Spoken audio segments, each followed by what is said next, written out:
Hi. In this video I want to talk about time and the ephemerality of time and how it's very fleeting and how the experiences that we're experiencing don't really mean much in the context of the continuation, the fleeting nature of the movement of this concept of movement that we call time, and how it has obviously an effect on the outcome and how where we are now is based on the events that happened then, and our own perception is the thing I want to tackle, and based on this perception of recognizing that the way that this reality works and how all these other past events are a constant fleeting movement in the past. No matter the significance of the event that you were experiencing, it doesn't do anything beyond have a memory in your head, and the fact that we have memories in a way belittle these past experiences that we have and make them less meaningful, and make the and make the experience vicarious through our own memory, and make it so almost in a way completely it belittles the whole concept pretty much when it's something that once you have in your memory, the next time you experience it, it's nothing new, and there's only so much we can do. There's only so much we can do within a reasonable perception of what we're doing.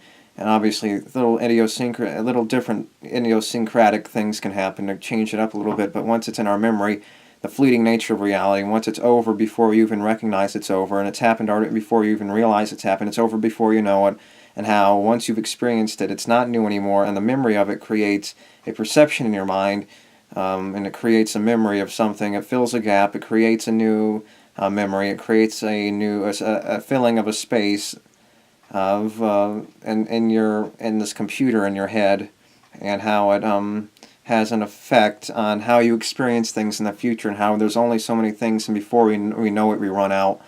I guess that's a good idea when you talk about amnesia, when you want to do something over and over again, like the whole idea of experiencing something, making it new again by taking a forget it pill, and then experiencing it again to make it all the more. But that's all you're doing. What's the point, right?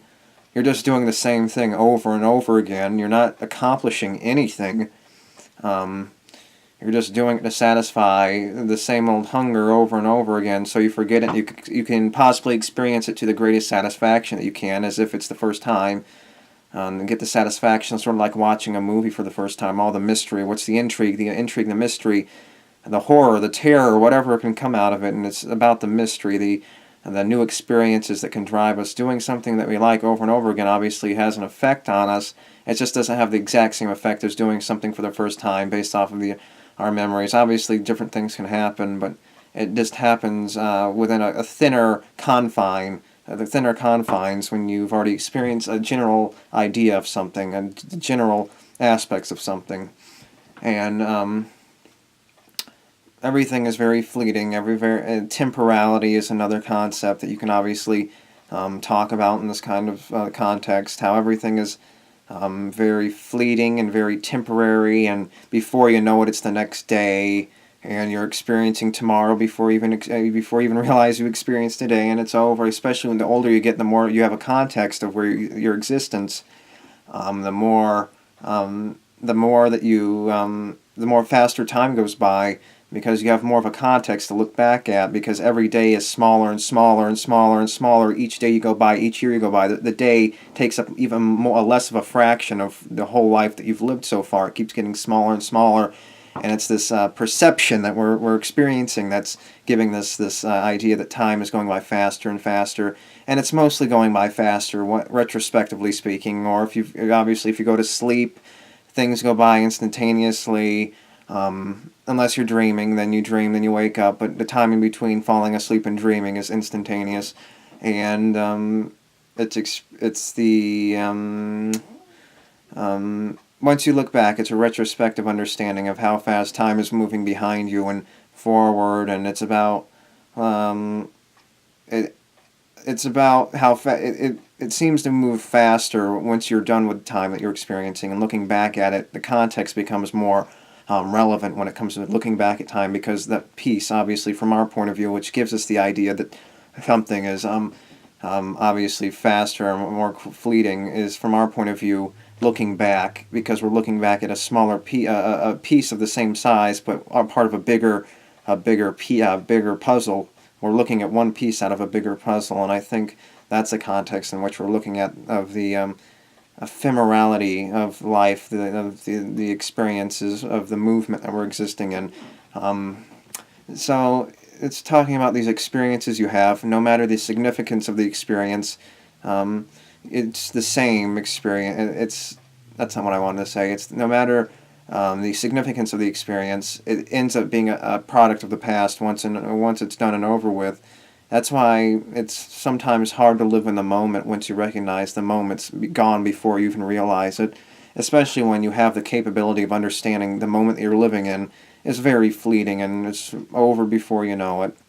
And it's kind of depressing, but the only thing you can rely on is this memory, this perception that's created by your brain that makes you experience everything, and it's always experiencing something in the past based off of memory. We're always living in the past in one way or the other because we're basing everything that's happening now is based off events that happened in the past.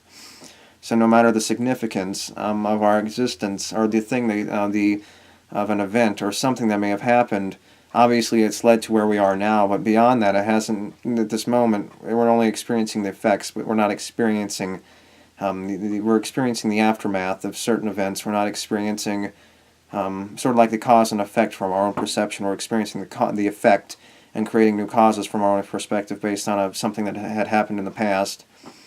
And it's a very fleeting thing, and before we know it, I've touched this desk, and before I know it, I'm done, and I'm talking about touching the desk. And I'm almost in a way thinking about living in the past. I've recognized I touched the desk, but it's over before you know it. It's almost like these ideas aren't mixing with the reality that we're living in, where it's just constant movement. We're constantly moving. I'm constantly moving my hand back and forth, and that's all I can do, right? I can move my fingers, and it doesn't do anything other than I move my fingers. Now my hand is clasped against my other hand. They're facing each other, and now it's done and over with. Unless I can keep doing this, I can sit here and talk about my hands moving, and it's still happening.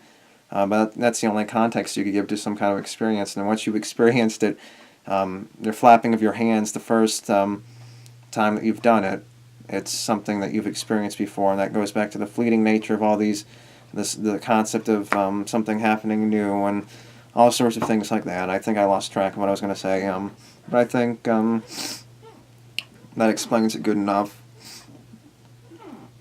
So yes, time, movement, I think that's been explained thoroughly enough by other people. It's a pretty simple concept. It's nothing complicated. It's very fleeting based off the movement because it's just movement. Can you freeze movement? And on the atomic level and cause time to freeze? I don't know all the specifics of the science. I might be able to give some kind of theory of something, but I don't want to talk out of my ass, so I'm not going to talk out of my ass. But it's a concept based off of something that's fleeting, temporal, ephemeral, in a way ethereal. Obviously, it's not. Obviously, there's value, but it's a theory of the feeling that we have based on all these events, even though they're happening and they've already happened. They're ethereal. They're a thing of the past based off of movement. You can keep your finger there. You can move it away. You're constantly playing your role. You're playing your part, and things are moving forward no matter what. So I think I babbled on long enough, and I've made my point clear enough at least 2 or 3 times in this video. I just wanted to make sure I got to all the points before I decided to call it quits. So I think I made my point good enough, and yeah. So thank you, and until next time, bye.